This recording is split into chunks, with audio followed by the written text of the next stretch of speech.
मेरा वजन है 80 क्विंटल, है ना, और मेरे ऑफिस से लेकर घर तक की डिस्टेंस है 10 मिलीमीटर।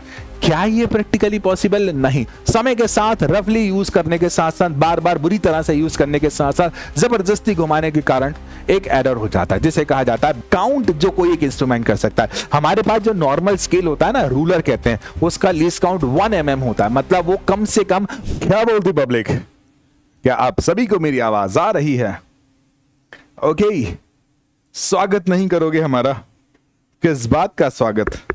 क्योंकि हम तो नहीं, लेकिन हमारे बच्चों का स्वागत होना बहुत जरूरी है। तो कैसे हैं आप लोग? I hope and I wish आप सभी बहुत मस्त होंगे। I hope and I wish आप सभी बहुत कूल होंगे। I hope and I wish आप सभी बहुत मचारे होंगे। अब सवाल ये है कि मैं आप सभी के सामने यहाँ पर क्यों हूँ? मैं आप सभी के सामने हूँ यहाँ पर एक बहुत शानदार सी सीरीज लेकर आया हूँ, जिस सीरीज का नाम ऑल कॉन्सेप्ट कवर्ड। मतलब यार देखो, एक चैप्टर को पढ़ने में लगता है कभी कभी 6 लेक्चर, कभी कभी 7 लेक्चर, कभी कभी 5 लेक्चर, कभी कभी 6 लेक्चर। भाई इतना सारा टाइम देते हैं हम यार एक चैप्टर को समझने के लिए, लेकिन जब बारी आती है रिवीजन की, तो रिवीजन करने के लिए शॉर्ट टाइम में लॉन्ग चैप्टर नहीं होता।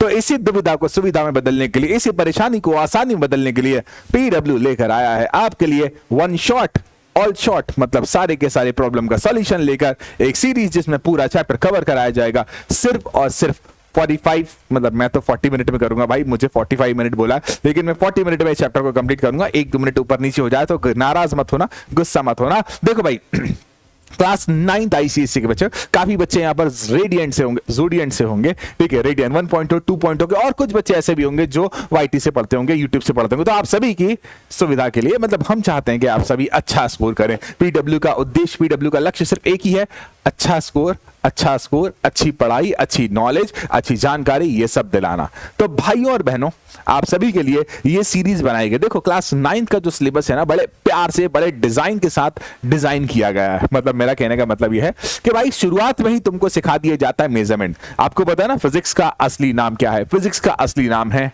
एग्जैक्ट साइंस, जो कि पूरी तरह से डिपेंड करता है एक्यूरेट मेजरमेंट पर, ठीक है। फिजिक्स में हवाई बातें नहीं होती, जैसे let the value of this is x, assume कर लो ना, अज्यूम तो हम करते हैं, लेकिन जो बातें अज्यूम करते हैं उसका प्रमाण होता है, जो बातें हम इमेजिन करते हैं उसका सबूत होता है। तो इन सभी बातों को अज्यूम और भाई साहब जब वेरीफाई करते हैं तो सही आंसर आता है। तो आज हम पढ़ेंगे बहुत शानदार चैप्टर का नाम है मेजरमेंट।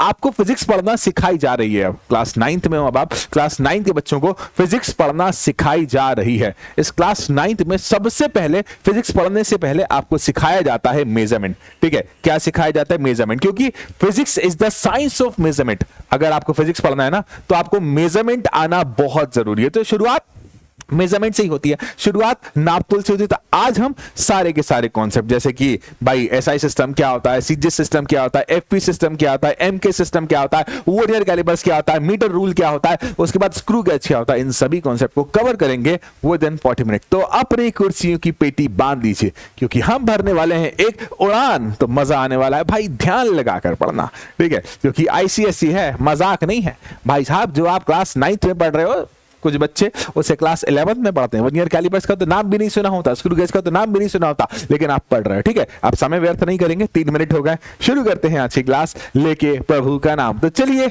शुरू करते हैं, ठीक है। अब आज किन किन टॉपिक्स को हम कवर करने वाले हैं? आज सबसे पहले हम कवर करने वाले हैं कि भाई मेजरमेंट की जरूरत क्यों पड़ी, है ना, हमें नापतोल की जरूरत क्यों पड़ती है। दूसरा, सिस्टम्स ऑफ यूनिट, ये इंपॉर्टेंट टॉपिक है, सिस्टम्स ऑफ यूनिट। उसके बाद मीटर रूल से हम कुछ बातें पढ़ेंगे, और वर्नियर कैलिपर्स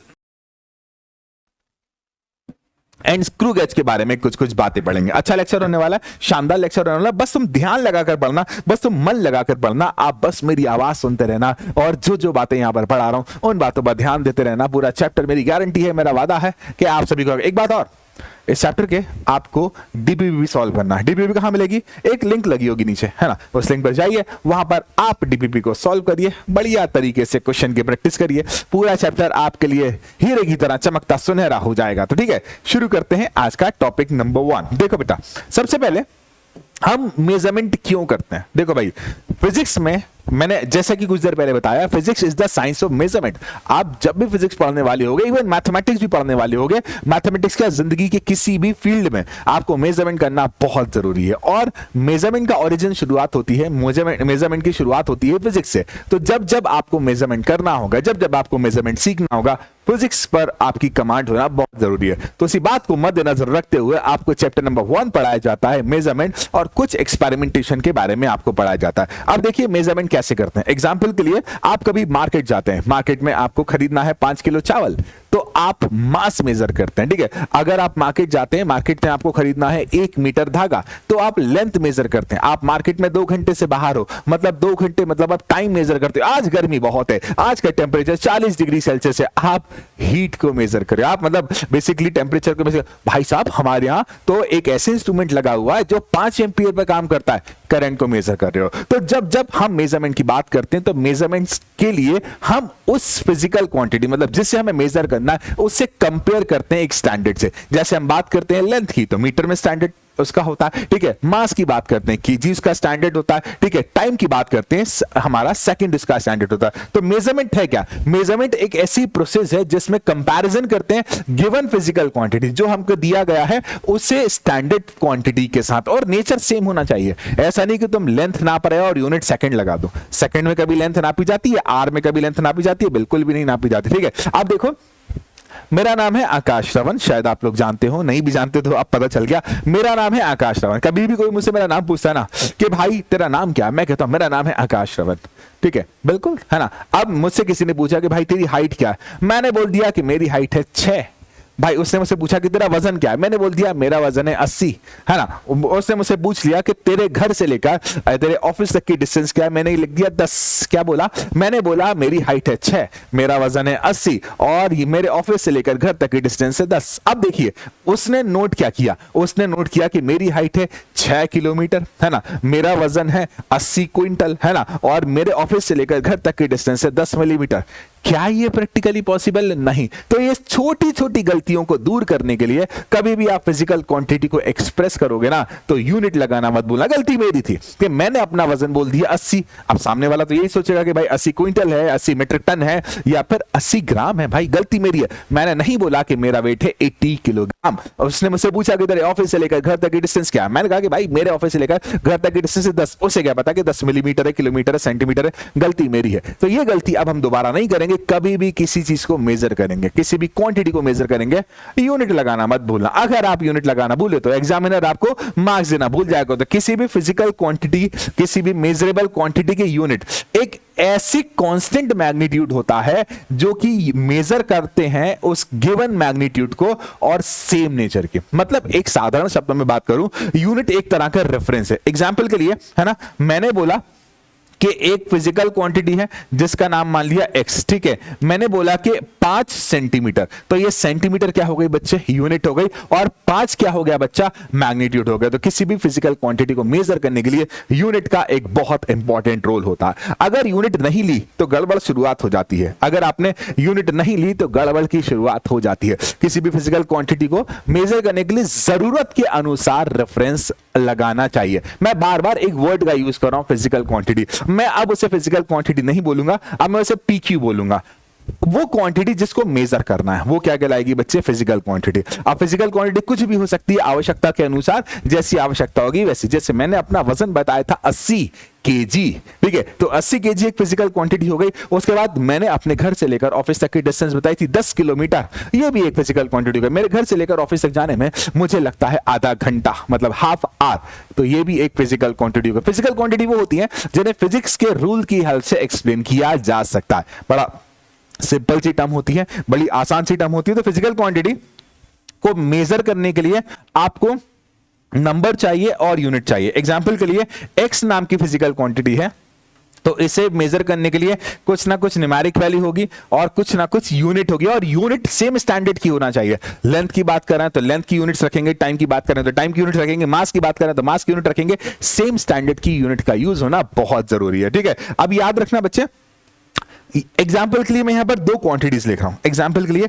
यहां पर दो क्वांटिटीज लिख रहा हूं। पहले मैंने लिख दिया 1 मीटर, और ये 1 मीटर मेरे को अच्छा नहीं लग रहा, मेरे को तो 100 सेंटीमीटर लिखना। ठीक है, अब सवाल इतना है कि इन दोनों में से बड़ी यूनिट कौन सी है, मीटर या सेंटीमीटर? तो आपका जवाब है मीटर बड़ी यूनिट है और सेंटीमीटर छोटी यूनिट है। देखना यहां पर एक बहुत बड़ा कमाल है, अगर यूनिट बड़ी है तो नंबर छोटा है, और अगर नंबर बड़ा है तो यूनिट छोटी है। हाँ देखो, दोनों बराबर है, 1 मीटर और 100 सेंटीमीटर दोनों बराबर है। अगर यहां यूनिट बड़ी है तो नंबर छोटा है, और नंबर छोटा है, नंबर बड़ा है तो यूनिट छोटी है। तो हमें यहां से एक बात पता चलती है कि अगर हम यहां पर अगर ध्यान से देखते हैं तो नंबर या फिर यूनिट जो होती है ना, इनवर्सली प्रोपोर्शनल हो गई बच्चे नंबर के।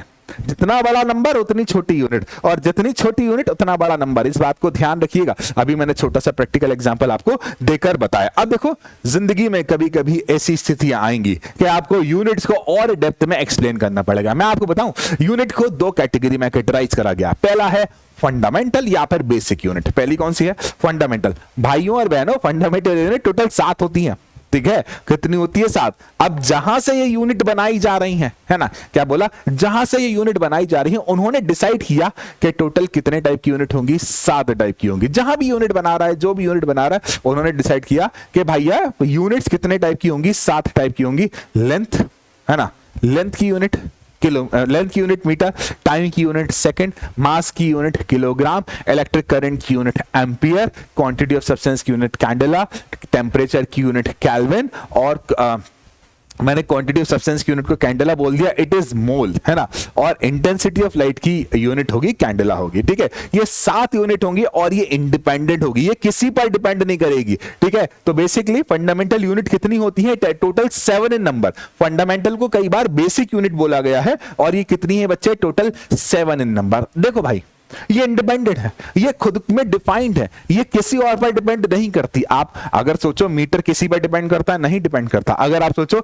सेकंड किसी पर डिपेंड करता है, नहीं डिपेंड करता। अगर आप सोचो किलोग्राम किसी पर डिपेंड करता है, नहीं करता। ठीक है, ये इंडिपेंडेंट। लेकिन कभी कभी स्थिति ऐसी आएगी कि हमें हमारी आवश्यकता के अनुसार यूनिट बनाना पड़ेगी। जब हम हमारी आवश्यकता और जरूरत के अनुसार यूनिट बनाएंगे तो उन यूनिट्स को कहा जाएगा डेराइव्ड यूनिट। क्या कहा जाएगा बच्चे? Derived unit. एग्जांपल देते हैं अपन, है ना, जैसे आपसे बोला कि भैया एरिया की यूनिट क्या होती है, तो आप बोलोगे एरिया की यूनिट मीटर स्क्वायर होती है।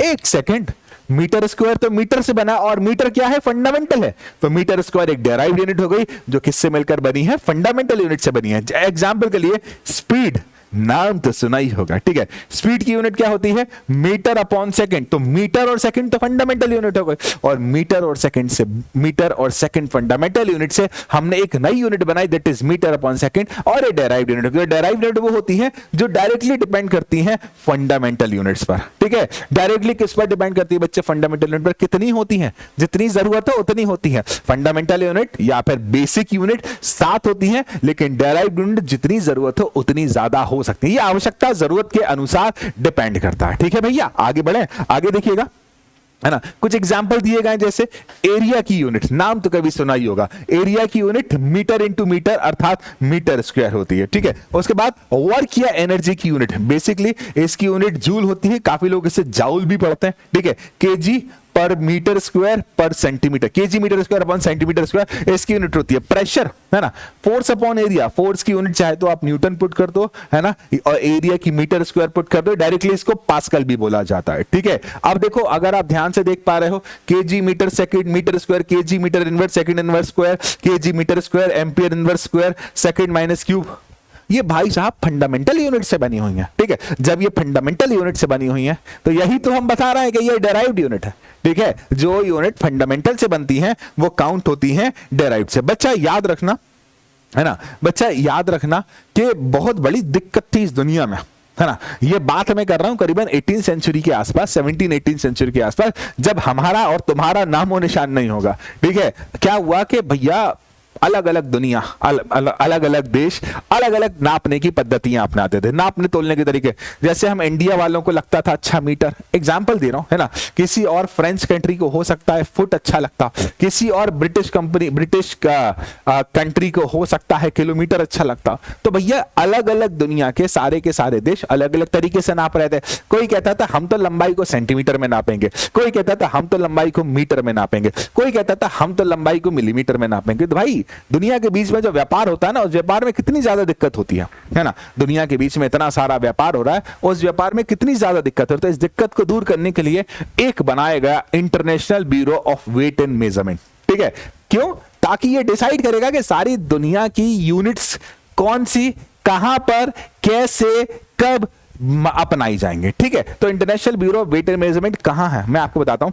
जैसे हमारा भारत है, भारत में मध्य प्रदेश है, मध्य प्रदेश में इंदौर है। उसी तरह से फ्रांस में पेरिस है, पेरिस में सेवरस है। वहीं पर है international bureau of weight and measurement, ठीक है। International bureau of weight and measurement ने डिसाइड किया कि हम बनाएंगे नापने तोलने के तरीके, जिन्हें बोला सिस्टम्स ऑफ यूनिट। पहले इनिशियल वे में 3 सिस्टम्स ऑफ यूनिट बनाएगा, ठीक है। पहले वाले का नाम रखा गया CGS। पूरा नाम सुन लो, C का मतलब सेंटीमीटर, G का मतलब ग्राम, S का मतलब सेकंड। इसको भैया फ्रेंच सिस्टम भी बोला गया, ठीक है। छोटा सिस्टम होता है, इसको फ्रेंच सिस्टम भी बोला गया। इस सीजीएस सिस्टम में जो लेंथ की यूनिट होती है ना, वो सेंटीमीटर होती है, मास की यूनिट जो होती है ना, वो ग्राम होती है, और टाइम की यूनिट जो होती है ना, वो सेकंड होती है। सबसे छोटे सिस्टम में से एक है सेंटीमीटर, ग्राम, सेकंड। सेकंड भाई साहब बड़ा कांस्टेंट रहता है, ठीक है। उसके बाद FPS सिस्टम या ब्रिटिश सिस्टम, ऐसे इंजीनियरिंग सिस्टम भी कहा जाता है। इंजीनियरिंग में भी इसका बहुत ज्यादा यूज किया जाता है। FPS का पूरा नाम सुन लो, FPS का पूरा नाम है फुट पाउंड सेकंड। इस सिस्टम में लेंथ को मेजर किया जाता है फुट में, मास को मेजर किया जाता है पाउंड में, और टाइम तो टाइम है ही, अपना टाइम आएगा मतलब सेकंड में ही आएगा। तो फुट, पाउंड और सेकंड, मतलब फुट में लेंथ, मास पाउंड, और टाइम को किस में, कमेंट में आंसर देना। अगली बारी है MKS सिस्टम। MKS सिस्टम को मैट्रिक सिस्टम भी कहा जाता था, ठीक है। अब MKS का पूरा नाम सुनिए, मीटर, किलोग्राम, सेकंड, ठीक है।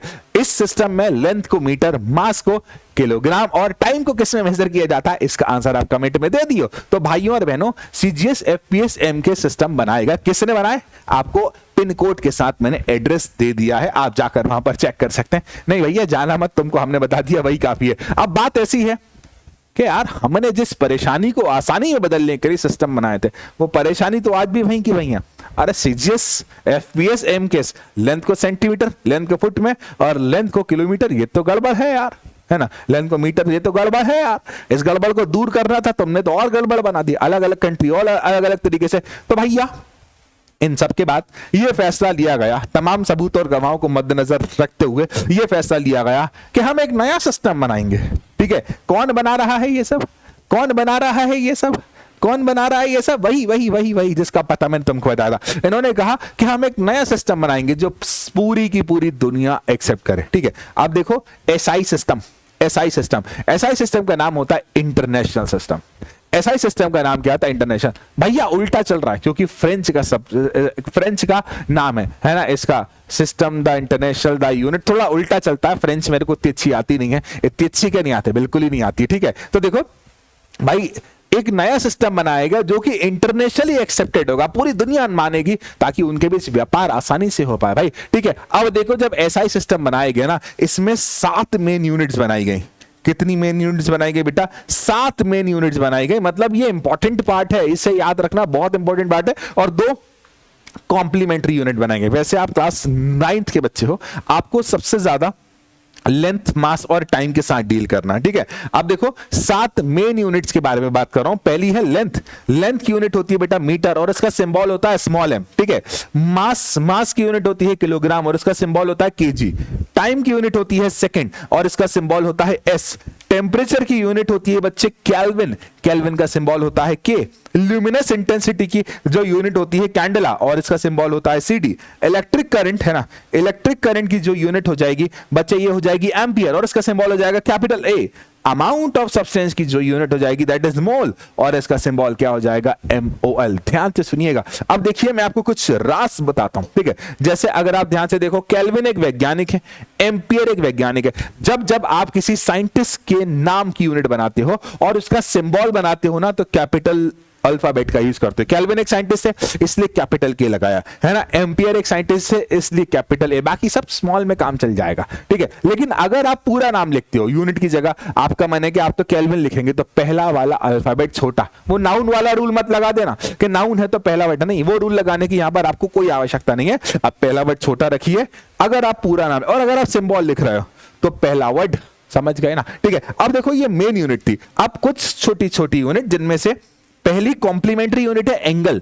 देखो बेटा बहुत सारी किताबों में इसे कॉम्प्लीमेंट्री यूनिट भी कहा गया और बहुत सारी किताबों में इसे सप्लीमेंट्री यूनिट भी कहा गया। दूसरा है सॉलिड एंगल। सॉलिड एंगल की यूनिट क्या हो जाएगी, स्टेरेडियन, और एंगल की यूनिट क्या हो जाएगी बच्चा, रेडियन हो जाएगी। मैं आपसे फिर से कह रहा हूं, आप क्लास 9th के बच्चे हो, बेसिकली आपको लेंथ, मास और टाइम के साथ डील करना, temperature, luminous intensity, electric current, amount of substance, वक्त आने पर इनके बारे में पढ़ा जाएगा। इवन मैं कहता हूं अगर आप जेईई नीट की भी तैयारी करोगे ना तो आपको लेंथ, मास और टाइम के साथ ही डील करना है, ठीक है। तो आगे बढ़ते हैं, हम एक एक कर सबके बारे में पढ़ते हैं। सबसे पहले लेंथ क्या होती है, ठीक है। लेंथ भाई इन दिस स्काई, इस अंतरिक्ष में, इस आकाश में दो पॉइंट्स के बीच की दूरी को कहा जाता है लेंथ, ठीक है। अब लेंथ की एसआई सिस्टम में यूनिट क्या होती है, कमेंट में आंसर दियो, कमेंट में आंसर दियो, लेंथ की एसआई यूनिट क्या होती है। अब देखो भाई बहुत दुख था, बहुत दुविधा थी, बहुत परेशानी थी। International bureau of weight measurement, शब्दों को सुनना, जिसने मेरे शब्दों को सुन लिया उसका काम बन जाता था। International bureau of weight measurement ने एक प्लेटिनम और इरिडियम के अलॉय की एक रॉड बनाई, 90% 10%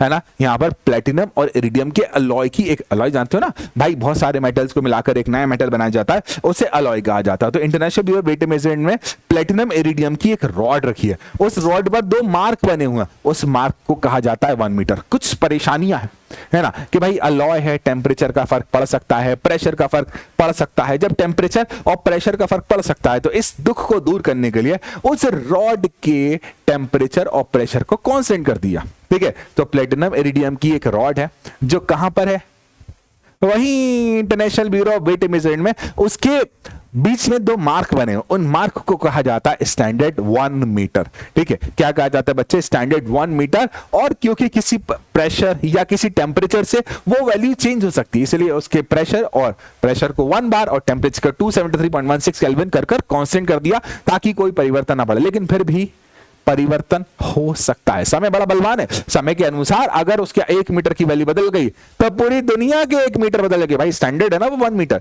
अगर वो स्टैंडर्ड ही बदल गया तो पूरी दुनिया के 1 मीटर बदल जाएंगे। इसी कारण से भाई 1 मीटर को डिफाइन करने के लिए हमने स्पीड ऑफ लाइट की मदद ली, ठीक है। पहले तो हम उसी से काम चलाते थे, लेकिन समय के साथ चीजें अपडेट होती हैं, हमने किसकी मदद ली, स्पीड ऑफ लाइट की मदद ली। अब देखो बेटा हम जानते हैं कि लाइट जो होती है 1 सेकंड में 299792458 मीटर ट्रैवल करती है, ठीक है। क्या बोला, 299792458 मीटर ट्रैवल करती। तो जब लाइट 1 सेकंड के 299792458 पार्ट में जितनी डिस्टेंस ट्रैवल करती है उसे कहा जाता है 1 मीटर। मैं फिर से बोल रहा हूं, है ना, लाइट 1 सेकंड में कितना ट्रैवल करती है, 299792458, जैसे हम 3 × 10 की पावर 8 मीटर पर सेकंड बोलते हैं। लेकिन जब बातें आती हैं गहराई में, ठीक है, लाइट जब हम देखते हैं 1 सेकंड के 299792458 टुकड़े करो, इनमें से एक पीस में, एक टुकड़े में लाइट जितनी डिस्टेंस ट्रैवल करती है ना उसे ही कहा जाता है 1 मीटर। और ये कांस्टेंट है क्योंकि स्पीड ऑफ लाइट एयर और वैक्यूम में कांस्टेंट होती है, फास्टेस्ट होती है, इससे तेज कुछ भी नहीं है।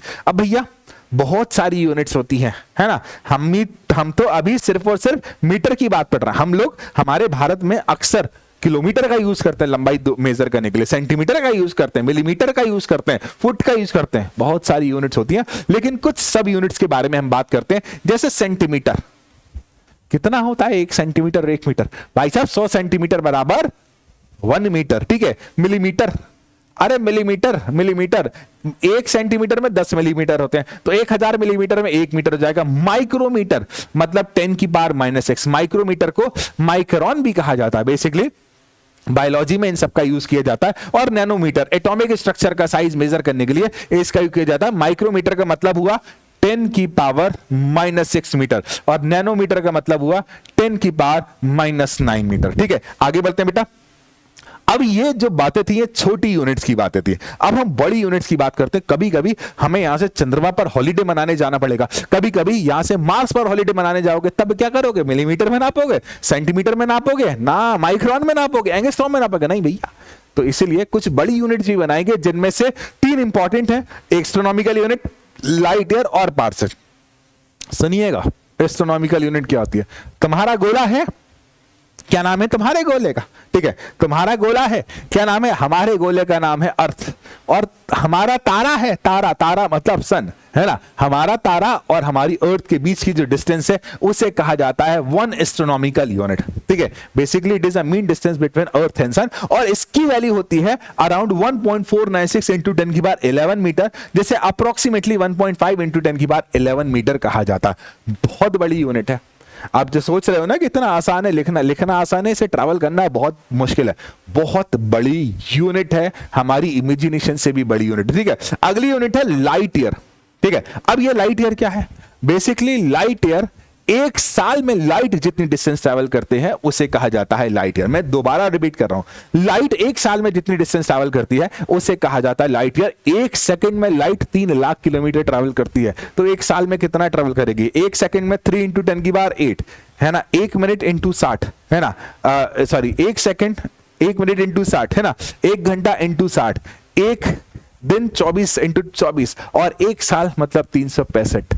कितनी बड़ी क्वांटिटी होगी, हमारी इमेजिनेशन से भी काफी ज्यादा होगी। इसकी एग्जैक्ट वैल्यू होती है 9.46 इंटू 10 की पावर 12 किलोमीटर। अगर आप इसे मीटर में बदलोगे तो 10 की पावर 15 मीटर आ जाएगा। पारसेक, ये भी बहुत लंबी लंबी डिस्टेंस ट्रैवल करने के लिए यूज होती है। इमेजिन करिए हमारी अर्थ और हमारे सन, इनके बीच की डिस्टेंस कितनी है? ये है, हम जानते हैं अच्छी तरह से कि मान लो ये रहा अर्थ, ये रहा सन, इनके बीच की डिस्टेंस कितनी होती है? That is astronomical unit. ये सन और ये अर्थ। यहां पर मान लिया कि कोई एक टेरेस्ट्रियल ऑब्जेक्ट है, टेरेस्ट्रियल ऑब्जेक्ट मतलब अंतरिक्ष का कोई ऑब्जेक्ट है। अब यहां पर ये जो एंगल बना रहा है, ये एंगल बना है 1 सेकंड का, तो इस कंडीशन में ये जो डिस्टेंस होती है इसे कहा जाता है पारसेक। और सन और अर्थ के बीच की डिस्टेंस हम जानते हैं, दैट इज एयू। ठीक है, जब ये 1 सेकंड का एंगल बनाए तो इस कंडीशन में सन और टेरेस्ट्रियल ऑब्जेक्ट के बीच की जो डिस्टेंस होगी वो कही जाएगी पारसेक, और इसकी जो वैल्यू होती है इट इज अप्रोक्सीमेटली 3.08 इंटू 10 की पावर 16 मीटर। बेटा वैसे आपको ये सारी की सारी वैल्यूज याद होना चाहिए।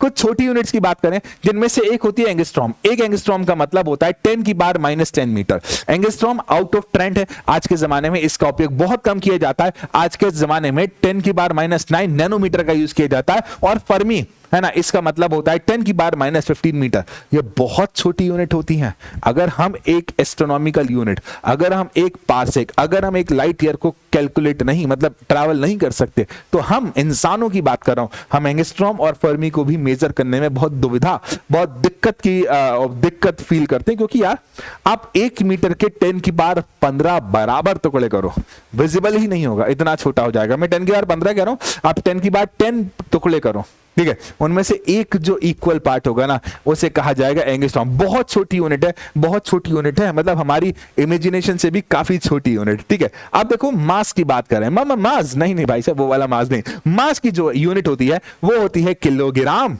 मास की यूनिट क्या होती है? किलोग्राम। एसआई सिस्टम में यूनिट किलोग्राम होती है। अगर आप एफपी सिस्टम की बात करो तो पाउंड होती है। अगर आप सीजे सिस्टम की बात करो तो ग्राम होती है। ठीक है, याद रखिएगा। अब अगेन वहीं चलते हैं जहां से ये यूनिट कवर हो रही है। कहां से? International bureau of weight and measurement. International bureau of weight and measurement ने वही प्लेटिनम इरिडियम का अलॉय का एक सिलेंडर है, ठीक है, मीटर के लिए रॉड ली थी और यहां पर क्या लिया? सिलेंडर लिया, ठीक है, जो कि कांस्टेंट टेम्परेचर और कांस्टेंट प्रेशर पर रखा हुआ। उस सिलेंडर के मास को क्या कहा जाता है? उस सिलेंडर के मास को कहा जाता है 1 किलोग्राम।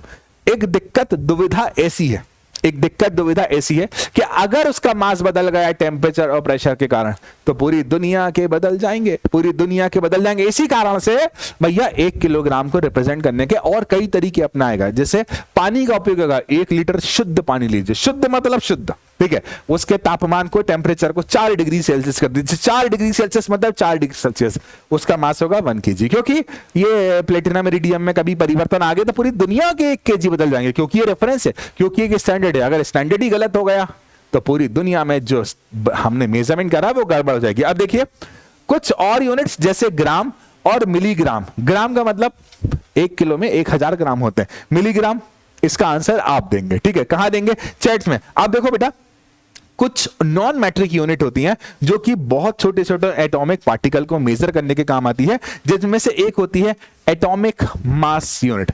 जिसमें से एक क्या होती है बच्चे? Atomic mass unit. अब सुनना, एटॉमिक मास यूनिट क्या होती है?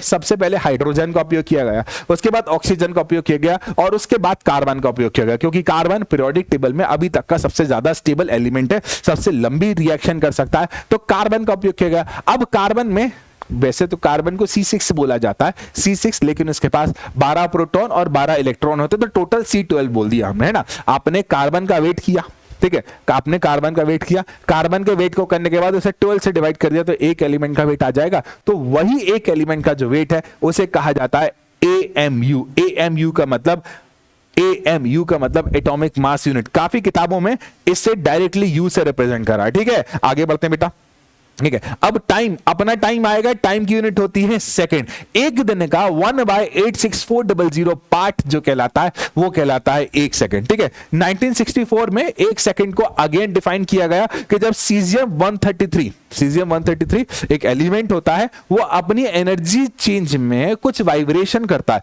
और कितने वाइब्रेशन करता है? 9192631770। तो उस टाइम को कहा जाता है क्या? एक सेकंड। और भी यूनिट होती है मिनट, एक मिनट में 60 सेकंड होते हैं। 1 आवर में 3600 सेकंड होते हैं। 1 डे, एक दिन में 86400 सेकंड होते हैं। एक मंथ में 28, 29, 30, 31 दिन हो सकते हैं। फरवरी में 28, 29 होते हैं। ल्यूनर मंथ, चंद्रमा एक चक्कर लगाने में जो समय लगाता है उसे ल्यूनर मंथ कहा जाता है। एक साल बेसिकली 365.24 डे का होता है, 25 डे का होता है। ये 0.25 चारों 0.25 मिलकर एक नया दिन बनाते हैं जो कि लीप ईयर में ऐड होता है। डिकेड 10 साल, सेंचुरी 100 साल, मिलेनियम हमें नहीं पता, आप बताइए।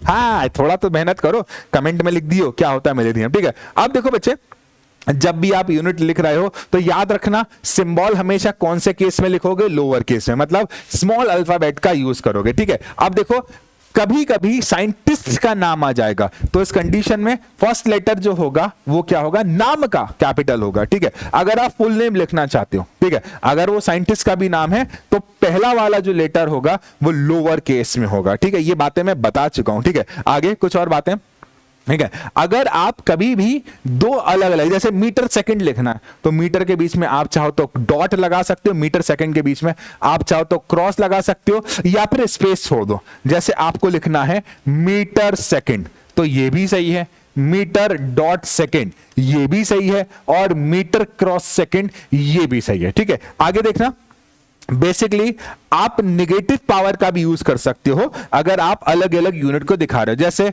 मीटर अपॉन सेकंड है, इसको मैं ऐसा लिख सकता हूं मीटर सेकंड की पावर -1। ये तरीका भी आप अपना सकते हो। अगर प्लूरल है, जैसे 10 मीटर है, तो ज्यादा स्मार्ट बनकर 10 मीटर्स मत लिख देना, 10 मीटर मतलब 10 मीटर, ठीक है। हमें प्लूरल फॉर्म इसका उपयोग नहीं करना है, हमेशा कैसे लिखना है? सिंपल वे में लिखना है, ठीक है। अब देखो बच्चे, लीस्ट काउंट क्या होता है? भाई और बहनों, शब्द पर जाना। लीस्ट मतलब वो मिनिमम काउंट जो कोई एक इंस्ट्रूमेंट कर सकता है। हमारे पास जो नॉर्मल स्केल होता है ना, रूलर कहते हैं, उसका लीस्ट काउंट 1 mm होता है, मतलब वो कम से कम 1 mm मेजर कर सकता है। तो लीस्ट काउंट किसी भी इंस्ट्रूमेंट की वो मिनिमम वैल्यू होती है जिससे वो एक्यूरेटली मेजर कर सकता है, ठीक है।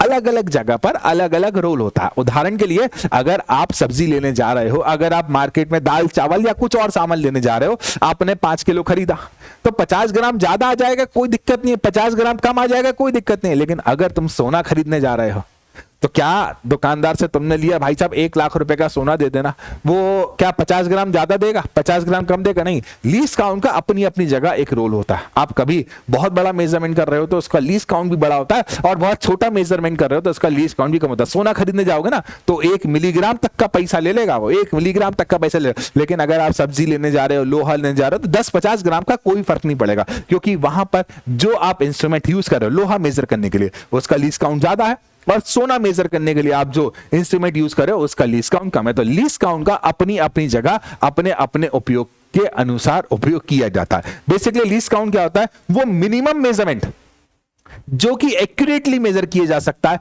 किसी एक इंस्ट्रूमेंट से। मार्केट में अलग अलग लीस्ट काउंट के इंस्ट्रूमेंट अवेलेबल होते हैं, तो आवश्यकता के अनुसार, जरूरत के अनुसार हम देखेंगे। अब हमारे स्केल आपके पास जो रूलर होता है ना, उसका लीस्ट काउंट 1 mm होता है, ठीक है। तो वो मिनिमम वैल्यू है जो इंस्ट्रूमेंट मेजर कर सकता है, उसे लीस्ट काउंट कहा जाता है। स्केल को आप देखना, आपको 1 mm दिखाई देगा वहां पर, ठीक है। आगे समझते हैं, है ना। जिंदगी में तुमने ऐसा स्केल देखा होगा भाई, तुम लोग तो अच्छे बच्चे हो, आज के जनरेशन में बच्चों को डांट भी नहीं सकते। हमारे टाइम में तो इससे हमारी पिटाई होती थी, मतलब सच में इससे पिटाई होती थी। ये होता है मीटर स्केल, ठीक है। आपने देखा होगा, इसमें देखो 0 से शुरू होता है, 1 2 3 4, ये सेंटीमीटर मार्क होते हैं, ठीक है। और देखो 1 सेंटीमीटर 10 सब डिवीजन में डिवाइड होता है, जिसे कहा जाता है 1 mm, ठीक है। तो मीटर रूल क्या होता है? मीटर रूल लेंथ को मेजर करने के लिए यूज किया जाता है। कॉमनली ग्रेजुएटेड होता है, मतलब मार्किंग होती है सेंटीमीटर में, और इनके जो सब डिवीजन होते हैं वो किस में होते हैं? मिलीमीटर में। हर सेंटीमीटर में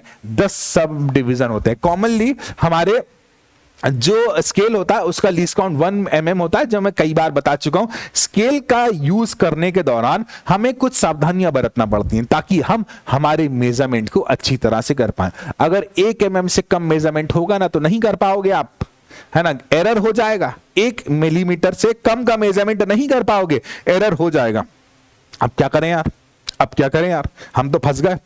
हमें तो बोला है कि 1 mm से भी कम मेजरमेंट करना, अब हम क्या करें? तो इस स्थिति में हम याद करेंगे हमारे प्यारे वर्नियर अंकल को, ठीक है। हम क्या याद करेंगे? हमारे प्यारे वर्नियर अंकल को। प्यारे वर्नियर अंकल ने, है ना, जिनको पियरे वर्नियर कहा जाता है, पियरे वर्नियर अंकल ने एक इंस्ट्रूमेंट बनाया जिसका नाम है वर्नियर कैलिपर्स। हमारा जो नॉर्मल स्केल होता है ना, वो 1 mm पर आकर रुक जाता है, इससे कम तो नाप ही नहीं सकता। तो पियरे अंकल ने कहा कि तुम्हारे को मैं 1 mm के भी 10 पार्ट कर कर मेजरमेंट कर कर बताऊंगा, और उन्होंने एक इंस्ट्रूमेंट बनाया जिस इंस्ट्रूमेंट का नाम रखा वर्नियर कैलिपर, ठीक है। वर्नियर कैलिपर का थोड़ा सा कंस्ट्रक्शन समझ लेना, है ना। कंस्ट्रक्शन सबसे इंपॉर्टेंट है इसका, क्योंकि क्लास 9th में हो, इसका कंस्ट्रक्शन आपके लिए इंपॉर्टेंट हो जाता है, ठीक है। अब देखो बेटा, बेसिकली वर्नियर कैलिपर से आप डिफरेंट काम कर सकते हो। किसी हॉलो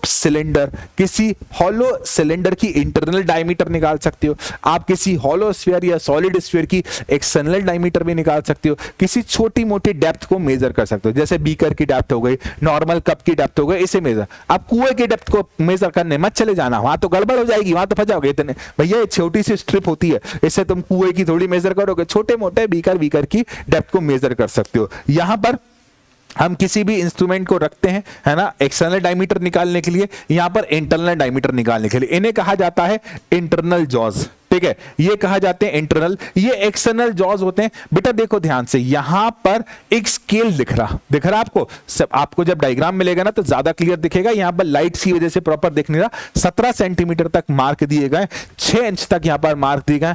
ये हमारा नॉर्मल स्केल की तरह है, और ये रहा हमारा एक स्केल, ये रहा वर्नियर स्केल, ठीक है। ये क्या रहा बच्चे? Vernier scale. अब देखो मेन स्केल डिवीजन और वर्नियर स्केल डिवीजन, ठीक है। मेन स्केल डिवीजन और वर्नियर स्केल डिवीजन। अब ये वाला जो जॉ दिख रहा है ना आपको, ठीक है, इंटरनल जॉ, और ये वाला जो जॉ दिख रहा है ना, ये मूविंग पार्ट होता है ना। यहां पर एक दिख रहा 8 नंबर, यहां पर एक स्क्रू लगा होता है, जिसको हम ऐसे रोटेट करते हैं तो ये आगे पीछे रोटेट होता है, ये आगे पीछे रोटेट होता है। तो ये रोटेटिंग पार्ट है जिसकी इंटरनल डायमीटर निकालना है। यहां पर या उस स्ट्रिप को हम सेट कर कर ऐसे with the help of this screw lock कर देते हैं। और भी अच्छे डायग्राम्स है मेरे पास, आप देखिए, ये भी एक डायग्राम है यहां पर। ये देखो, आउटर डायमेंशन निकालने के लिए जॉ, इंटरनल डायमेंशन निकालने के लिए जॉ, ये मेन स्केल है बेटा, ठीक है। और ये क्या है बच्चा? वर्नियर स्केल है, और यहां पर एक स्क्रू लगा होता है, और ये डेप्थ मेजरिंग स्ट्रिप होती है, ठीक है। और भी डायग्राम है मेरे पास, ठीक है। अब देखिए यहां पर सेम टू सेम ऑब्जेक्ट को यहां रखा, आउटसाइड डायमीटर के लिए,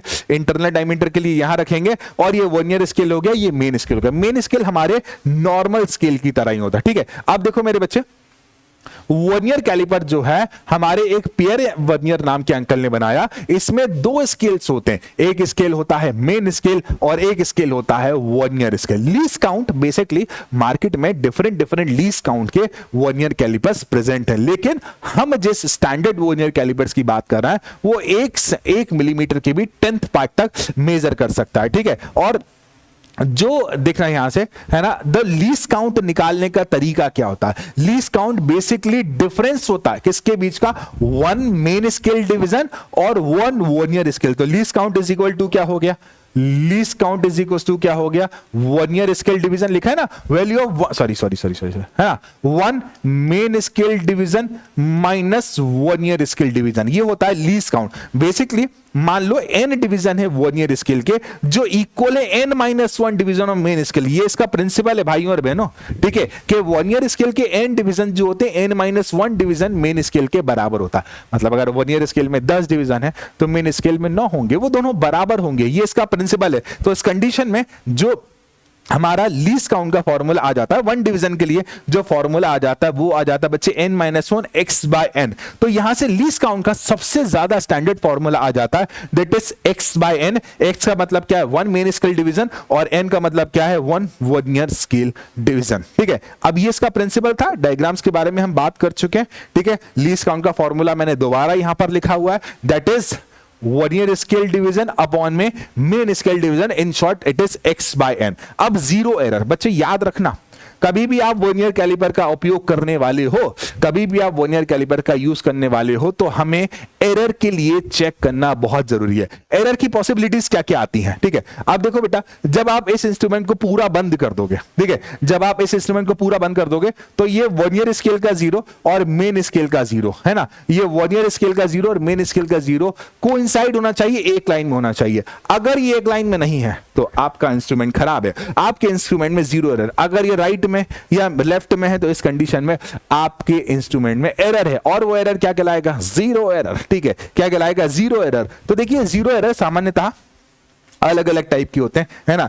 एक पॉजिटिव एरर होता है और एक नेगेटिव एरर होता है, एक पॉजिटिव एरर होता है और एक नेगेटिव एरर होता है। जब पॉजिटिव एरर की बात करते हैं तो वर्नियर स्केल का जो 0 है वो राइट की तरफ हो तो इस कंडीशन में पॉजिटिव एरर कहलाएगा, और नेगेटिव एरर की बात करेंगे तो जो वर्नियर स्केल का जो 0 है वो किस में हो, लेफ्ट की तरफ हो, मेन स्केल के, it is called negative error. Correction करने के लिए एक फॉर्मूला ये होता है, correct reading is equal to observe reading minus 0 error, और 0 एरर अलॉन्ग विद साइन रखना है। ठीक है, पॉजिटिव एरर में क्या होता है, एक कोइंसाइड पॉइंट ढूंढो जो मेन स्केल और वर्नियर स्केल में कोइंसाइड कर रहा हो, इसको मल्टीप्लाई कर दो किससे, लीस्ट काउंट से, पॉजिटिव एरर आ जाएगा। और नेगेटिव एरर की बात करें, कोइंसाइड पॉइंट ढूंढो, 100 माइनस वो कोइंसाइड पॉइंट साइन के साथ इनटू में लीस्ट काउंट, आपका नेगेटिव एरर आ जाएगा और यहां पर आपको रखना पड़ेगा। अब गड़बड़ कुछ ऐसी है कि यार आपने 1 mm के भी 10 पार्ट कर लिए, अब अगर उसके और 10 पार्ट करना तो इस कंडीशन में क्या करें, तो इस कंडीशन में एक अंकल थे जिन्होंने बना दिया स्क्रू गेज, जो कि हमारे वर्नियर कैलिपर से भी 10 टाइम ज्यादा कॉन्साइज, 10 टाइम ज्यादा प्रिसीजन के साथ मेजर कर सकता है। ठीक है, अब स्क्रू गेज स्क्रू के प्रिंसिपल पर काम करता है। आप ऐसे स्क्रू चलाते हो ना तो स्क्रू आगे बढ़ता है, स्क्रू आगे बढ़ता है, देखो मेरे हाथ में से हो रहा है, हम स्क्रू चलाते हैं ना तो ऐसे आगे बढ़ता है, तो उसी प्रिंसिपल पर काम करता है हमारा स्क्रू गेज। स्क्रू गेज याद रखना भाई साहब, पहले इसका डायग्राम देख लें, कुछ इस तरह से दिखता है हमारे को स्क्रू गेज। ठीक है, कुछ इस तरह से दिखता है हमारे को स्क्रू गेज। ये जो पार्ट है ना इसे कहा जाता है फ्रेम, ये यू शेप का होता है, ये एनवल होता है और ये स्पिंडल होता है। इनके बीच में हम उस ऑब्जेक्ट को रखते हैं जिसका हमें मेजरमेंट करना है। ये वाला पार्ट जो होता है इसे स्लीव कहा जाता है, इसमें नॉर्मल स्केल की तरह रीडिंग होती है, हमारे पास जो नॉर्मल स्केल होता है ना उसकी तरह रीडिंग होती है। अब देखो ये जो पार्ट है ना ये सर्कुलर स्केल होता है, ठीक है, ये सर्कुलर, इस एरिया को कहा जाता है स्लीव, और यहां पर ये जो ब्लैंक है इसे कहा जाता है रैचेट, और यहां पर स्पिंडल होता है जैसे लॉक करने के लिए यहां पर एक नट होता है। ये इसके पार्ट्स हैं, और अच्छा डायग्राम ये बना हुआ है, यू शेप का फ्रेम, स्टड और स्पिंडल, इसके बीच में यहां पर ऑब्जेक्ट रखेंगे। ये नॉर्मल स्केल जो कि स्लीव पर बना होगा मेन स्केल कहा जाता है, ये सर्कुलर स्केल है। ठीक है, ये सर्कुलर स्केल है ना। ये होता है हमारा थिम्बल और ये होता है बच्चे रैचेट। ये वर्नियर स्केल से भी ज्यादा डेप्थ में मेजर कर सकता है, वर्नियर स्केल से 10 टाइम ज्यादा डेप्थ में मेजर कर सकता है। बेटा इसका लीस्ट काउंट का फॉर्मूला होता है that is pitch upon total number of division on the circular scale. अब सवाल ये है ये पिच क्या होता है। इमेजिन करो ये रहा मेरा सर्कुलर स्केल, इसको देखना, ये रहा, मैं इसको घुमाकर एक चक्कर घुमाऊंगा, है ना, मतलब पूरा 360 डिग्री इसको रोटेट करूंगा।